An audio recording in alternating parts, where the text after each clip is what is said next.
Because we humans have been gifted with self-awareness, perspective, and imagination, we tend to assume that these are trustworthy, that they present the world to us as it really is.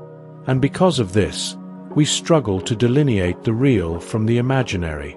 We tend to think that what we experience is real.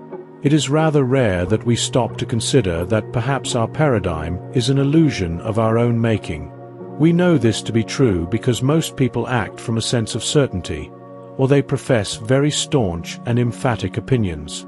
The more enlightened one is, the less certain they are, the more receptive to alternative interpretations, and the more open-minded they tend to be.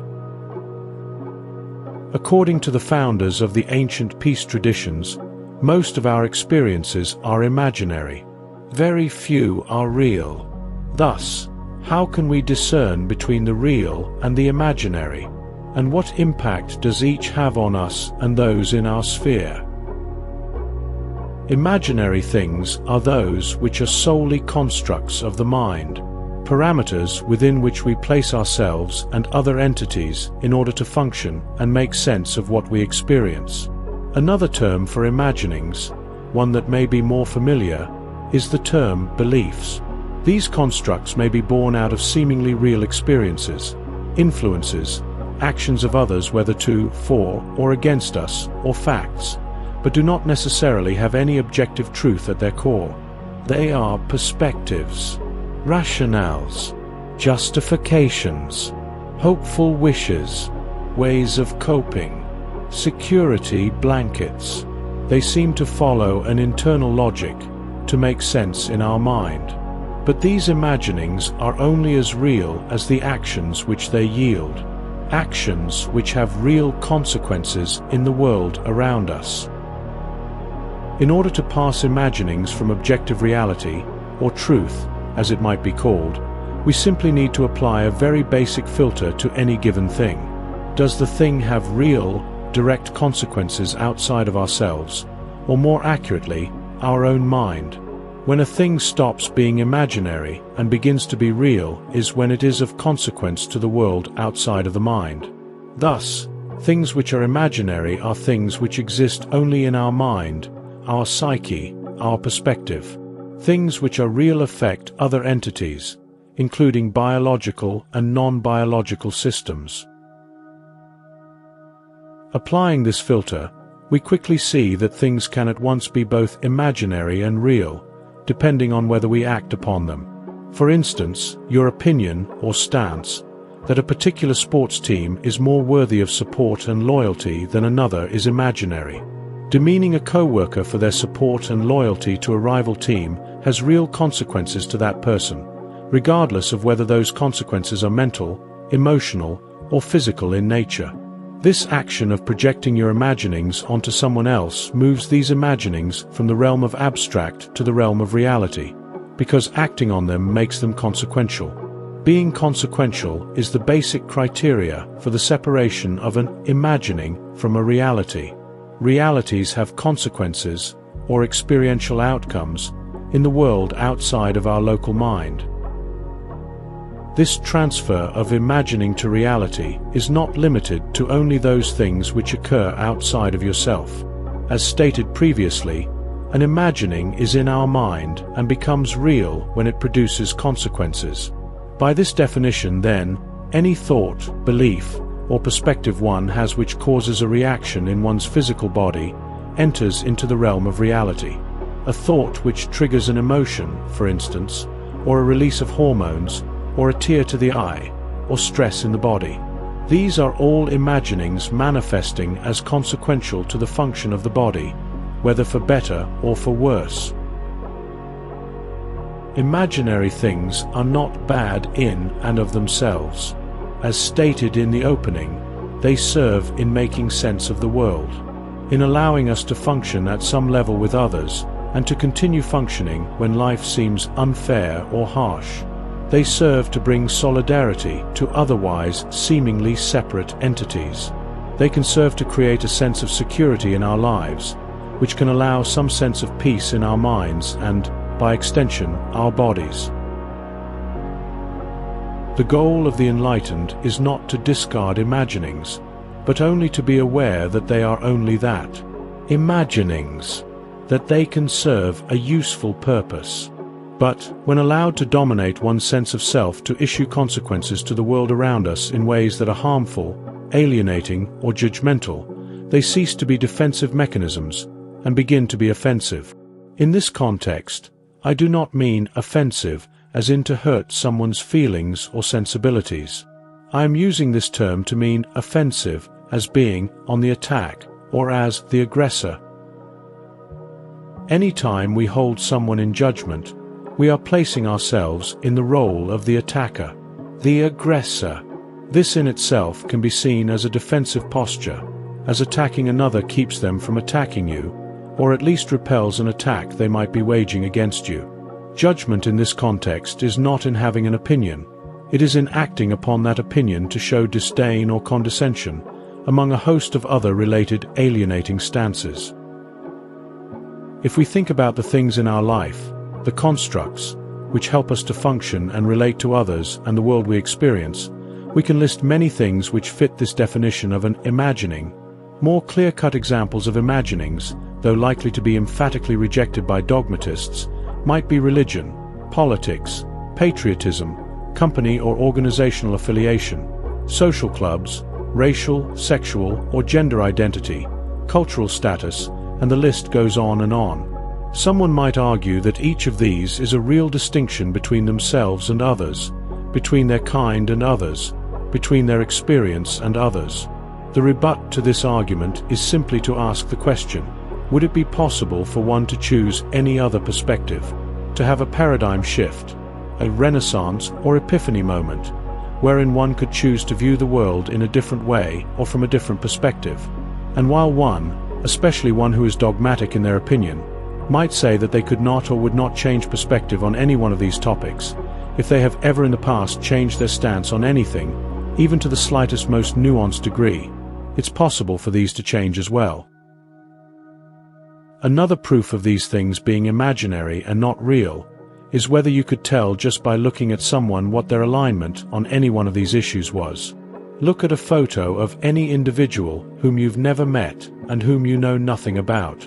Then try to determine what religion they practice, if any, what political leanings they have, whether they have patriotic aversions, what their employment status and affiliation might be, what civic organizations they belong to or support, what social clubs they are a part of, what ethnicity or gender they identify as, their sexual orientation, their cultural status, and much more. You might think you know by looking at them, based on visual cues, postures, clothing, etc., but you cannot know. These things are carried in one's depths, in one's imagination, until, if and when, they decide to act on them. This is when these become real, because acting upon them renders consequences. The list I have just offered are very potent topics of social discourse, and could be complicated very easily by various and contradicting lines of logic. Already, you are likely sensing some resistance to one or more of the items listed. This would likely be rooted in your own experience. But experience is perspective, not reality. It may be based in reality, but your psyche's method of organizing information into a way that allows you to survive, cope, compete, relate, and make sense of experiences and information is not reality. It is personal. It is unique to you. It exists only in your mind, regardless of how many others you encounter who seem to agree with your perspective.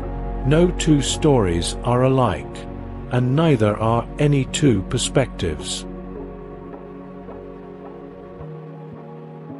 Let's consider the first item from the list, and briefly touch on why it might belong in the list of imaginings. Religion is an imagining, a construct in one's mind, of how one relates to the Creator, to the underlying motivation of the cosmos, to the source of all things, God. I use these terms because they can be applied with some confidence to most worldviews. One may claim that their religion is the one true religion, but this is based on circumstances related to the time and proximity of their birth. People tend to believe what others around them believe. Those who do not are acting in rebellion to the culture in which they were reared, and in that way are still influenced directly by it. Neither of these foundations for belief or religious conviction make them real, meaning existing outside of the mind. And those who argue that they know their religious belief is real because of an experience they have had, or continue to have in an ongoing fashion, cannot validate this experience outside of themselves. They know that they know, and that is all there is to it. The universe does not expose its origin, its source, to us, and thus knowing with any abstract certainty is an impossibility. It is truly faith that allows someone to believe one origin story over another. And while there is nothing inherently wrong with faith, it is not necessary to objective reality. Humans have survived and thrived who have no claim to a faith construct. In the context of what can be objectively known, faith is choice, not a requirement. Most of the categories of belief constructs or imaginings, as I have referred to them, will follow the same if not similar logic, so to avoid rattling the same cage repeatedly, I will refer back to my previous statement that anything which exists solely in the mind is an imagining and has no basis in objective reality above that which we assign to it. To support this argument, one must ask themselves if an opinion they have held at any time in their past has changed. Are you the same person you were 5 years ago, 10 years ago, 20, 40? Most of us would laugh at that assertion, that we could possibly be the same as we were decades ago, to think the same, to believe the same. We expect to grow, to evolve, and to change our perspective, even in the smallest of ways, on many things. Especially poignant are those paradigm shifts which are significant, life-changing, and or about which at one time we were absolutely certain could not be otherwise. For those of us who have lived a while, it might be relatively easy to map changes in our opinions about people, places, or things. Maybe even big changes. Maybe even paradigm-altering changes. Maybe changes that would cause one to rethink everything they believed. When these moments occur, it is based out of one's experience. An experience, as we've discussed before, is subjective, unique, personal, and not tethered tightly to objective reality. The items listed which could be attributed to compulsion, chemically or biologically based, such as sexual or gender identity, or which tend to have a genetic basis, such as racial identity, are still experiential in character and cannot be entirely extracted from nature versus nurture, perspective, feeling, cultural bias or its rejection, or psychological factors. In the instance of racial identity, while it is true that one is genetically tied to their ancestry, they may or may not affiliate with or relate to people who share the same or similar genetics, based on differences in experience and perspective. In the case of sexual or gender identity, while it is true that biological factors, such as hormones and other chemical reactions in the body, may influence one to lean one way or another, people with similar DNA, genetics, and chemistry do not all follow the same leanings.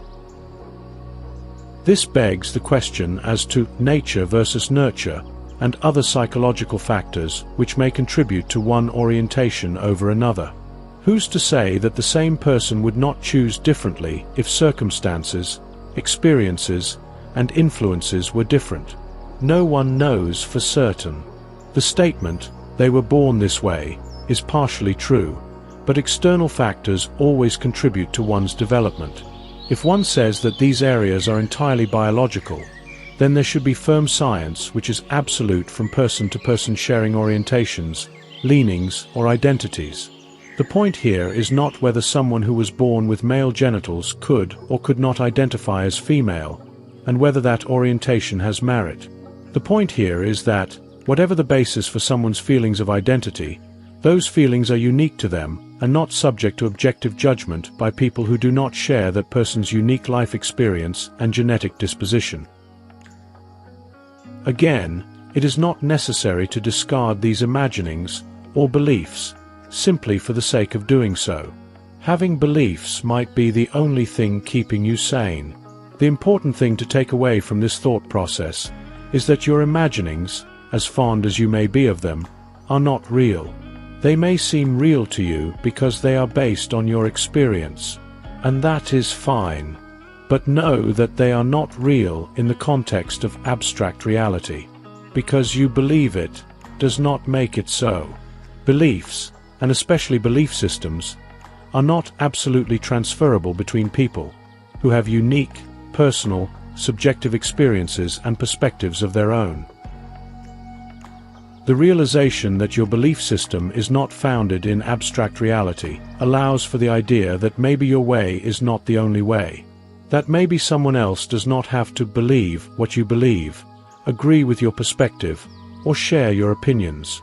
That it is all right for someone to belong to another religious persuasion, political ideology, nationality, social club, cultural, sexual, or gender identity, club or organization, cultural affiliation, or even, heaven forbid, rival sports team. Once this idea finds fertile and receptive soil in one's worldview, cause for dis-ease between individuals and groups of people can cease to be based on imaginings, and begin to be based solely on reality. That is to say, on things which are consequential, actions, behaviors, and attitudes toward one another. Basically, how we treat one another.